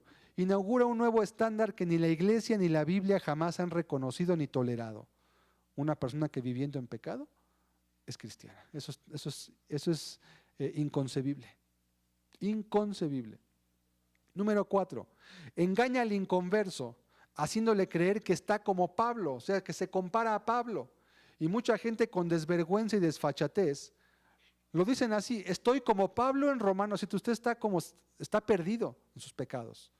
Usted está a un paso de la condenación y ni cuenta se ha dado. Usted está a un paso de ser desechado por ponerse el nombre bendito de Cristo en su boca y andarle diciendo a la gente que usted vive como cristiano, cuando anda viviendo en sus maldades y en sus miserias, porque no quiere arrepentirse. Usted no está como Pablo. Usted está como Saulo, un hombre perdido, amargado, un asesino. Eso era Saulo. Ese más bien sería usted. Número 5. Da falsas esperanzas al pecador al permitirle llevar una vida de esclavizada al pecado y al mismo tiempo decirle que es hijo de Dios. Esto es un crimen espiritual. Le está diciendo a una persona que vive esclavizada al pecado que es hijo de Dios. Esto es algo inaudito e inconcebible.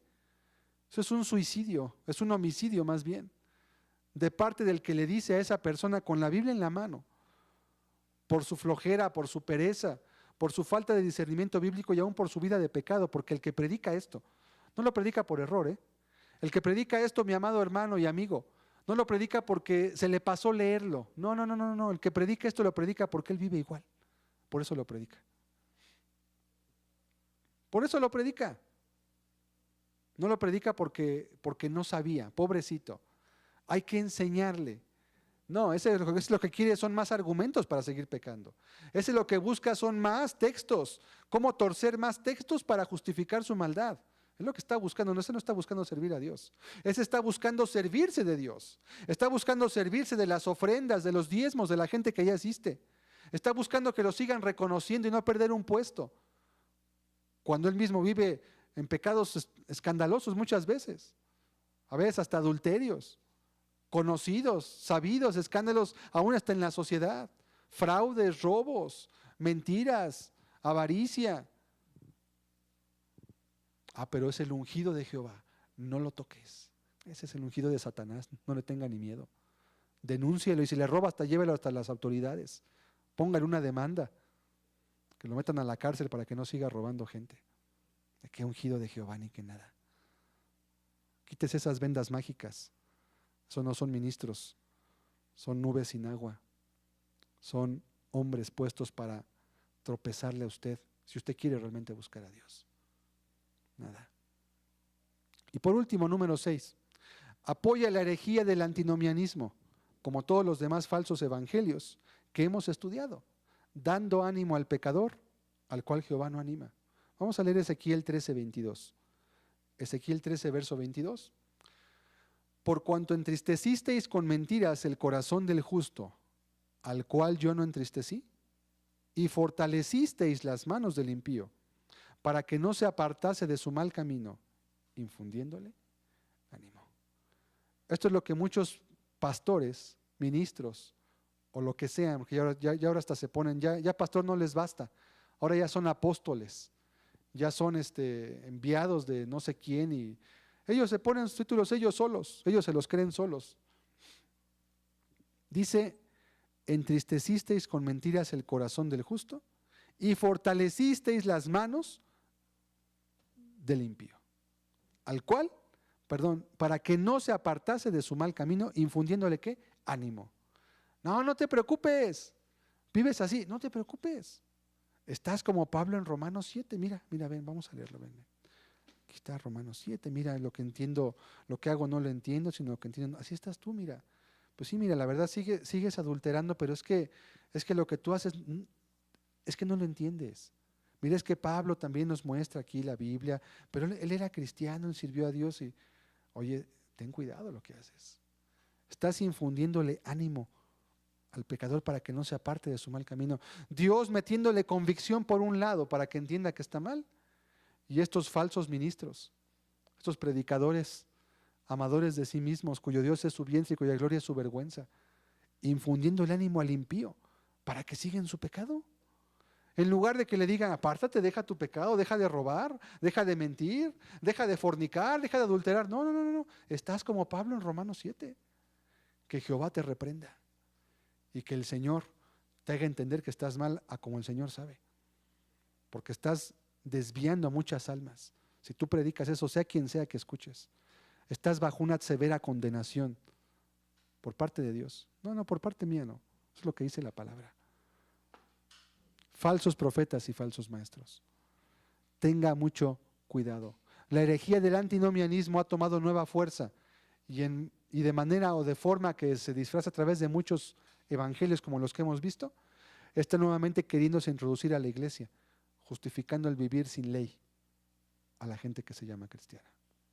Concluimos pues que la persona de quien habla Romanos 7, del 14 al 25, es una persona inconversa que conoce la ley, está despierto en su sensibilidad espiritual, pero no se ha convertido, puesto que no conoce a Cristo, ni al Evangelio, ni el Espíritu Santo, ni la gracia de Dios.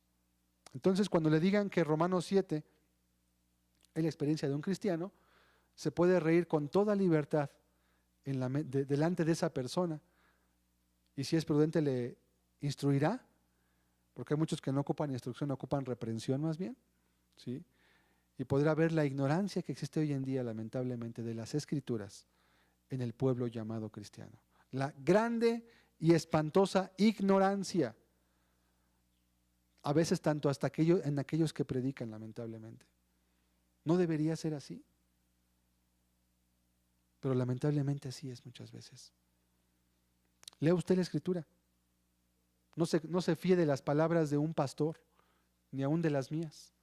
Verifíquelas con las Escrituras siempre, y eso le va a asegurar el no ser víctima del engaño o del error. Cerremos nuestros ojos, por favor. Le invito a que meditemos brevemente en esto. Tal vez usted no sea alguien que ha sido engañado por esto. Le es bueno saberlo para que sepa en qué lugar estamos ya hoy en día, de qué cosas tenemos que hablar aquí, para vacunar, para apercibir, para advertir a las personas de lo que van a encontrarse cuando en muchos lugares les prediquen el evangelio, entre comillas. Ya no es el evangelio. Ese no es el evangelio.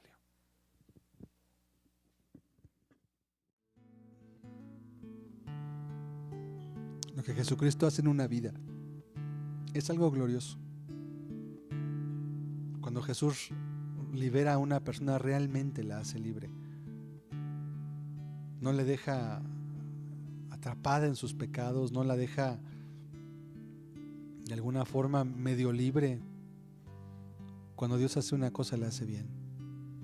Cuando Dios libra al hombre, de verdad lo libra.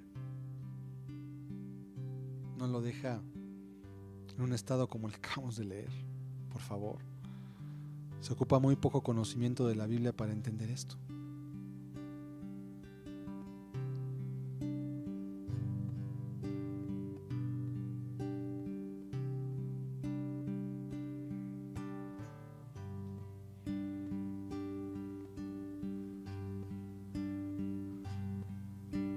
Grande salvación. Pero me equivoqué.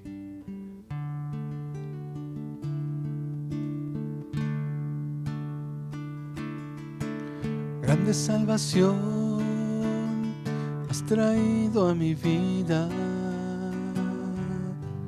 libre del pecado soy. Hermosa paz me has dado, mi confianza eres tú. Libre del pecado soy, puedo adorar al Rey.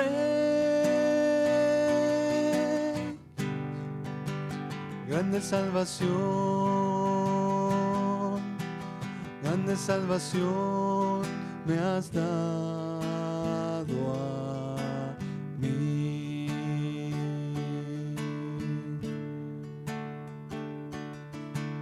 Grande salvación has traído a mi vida,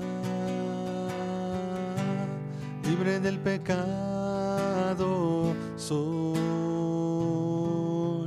Hermosa paz me has dado, mi confianza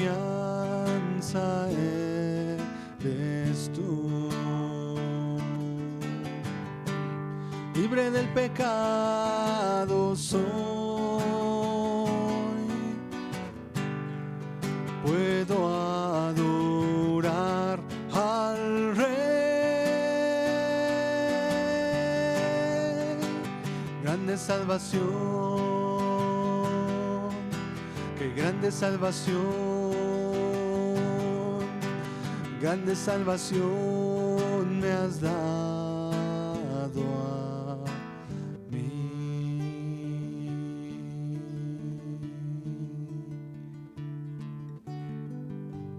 Libre del pecado soy,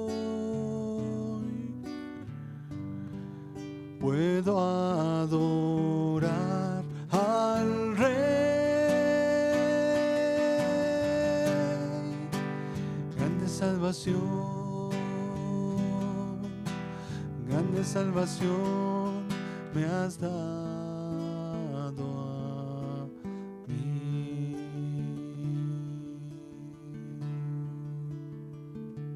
La salvación que Cristo da es grande y es suficiente para que el hombre sea libre.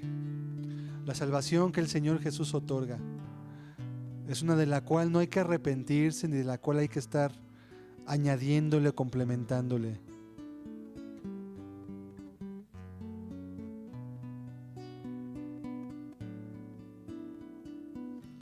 El cristianismo no es un buffet para tomar lo que más nos plazca o nos acomode.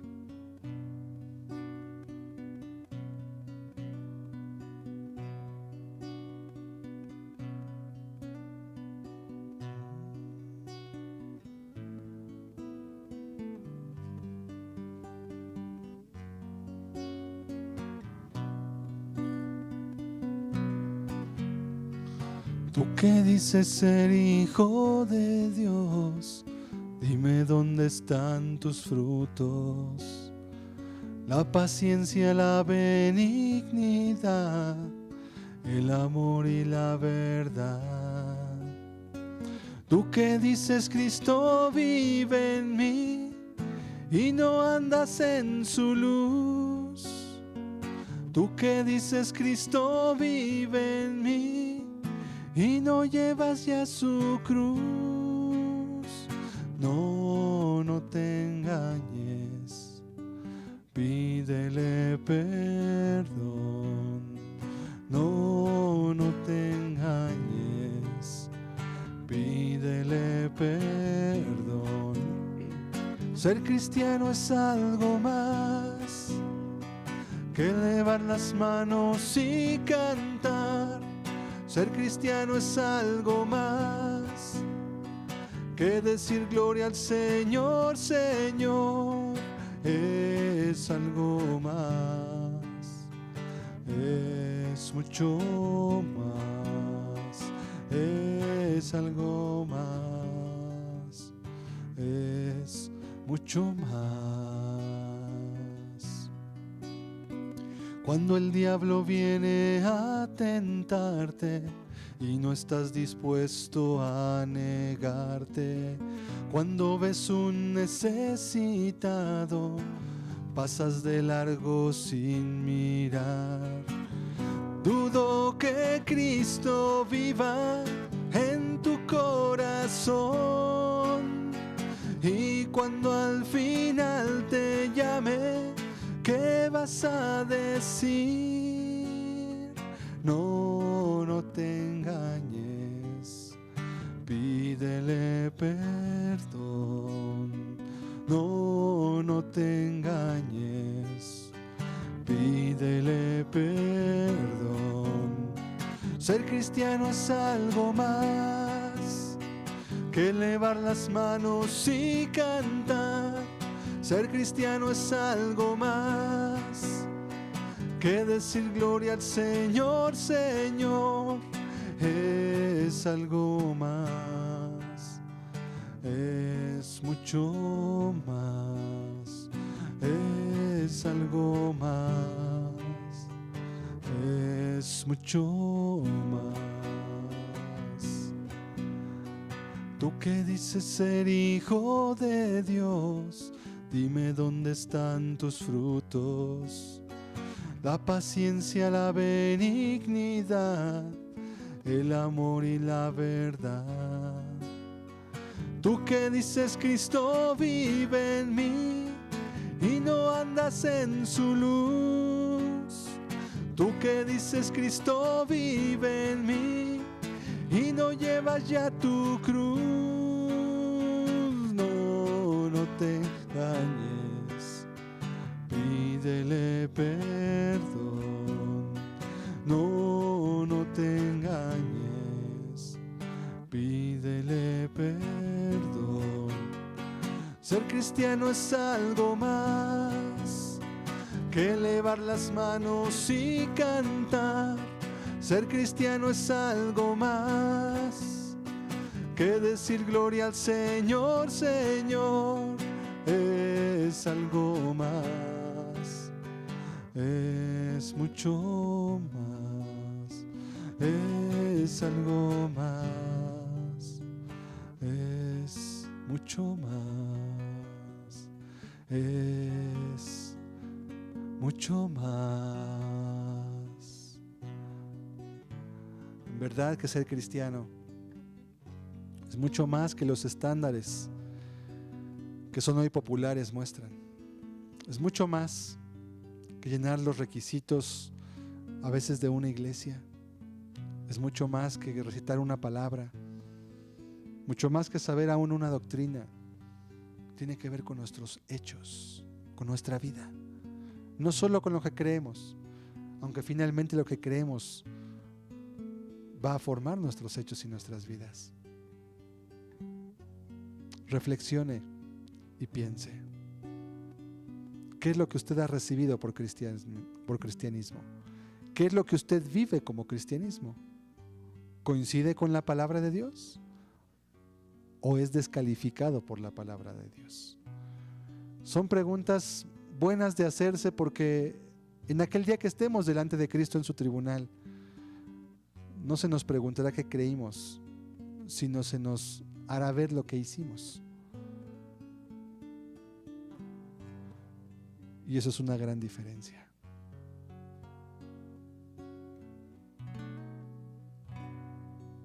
Gracias, Señor. Tu palabra nos ayuda a comprender cómo el engaño y el error, Señor, se buscan introducir en tu iglesia. Buscan sustituir el cristianismo verdadero que a precio de sangre, Señor, tu Hijo Jesucristo nos trajo y nos mostró. Gracias, Padre, porque tu palabra es un yunque en el cual se han desgastado muchos martillos, Señor. Y aunque muchos han querido hacerle mella, sustituyendo lo que tú nos has mostrado, esta resiste el paso del tiempo y nos guía a la verdad, a la justicia y a la santidad que tú nos has pedido, Señor, y que tú demandas y que no aceptas nada menos que ello. Te damos hoy gracias en el nombre bendito de Jesucristo de Nazaret. Amén, Señor. Amén. Dios les bendiga a todos. Estamos despedidos. Le invitamos a que continúe asistiendo. El próximo domingo seguiremos hablando de los falsos evangelios. Todavía hay varios más por exponer. Le invitamos a que nos siga acompañando. Invite personas que sepa que le puede interesar estos temas, que le pueden servir. Estamos orando porque Dios abra su corazón y le bendiga. Dios les bendiga a todos. Muy buenas tardes.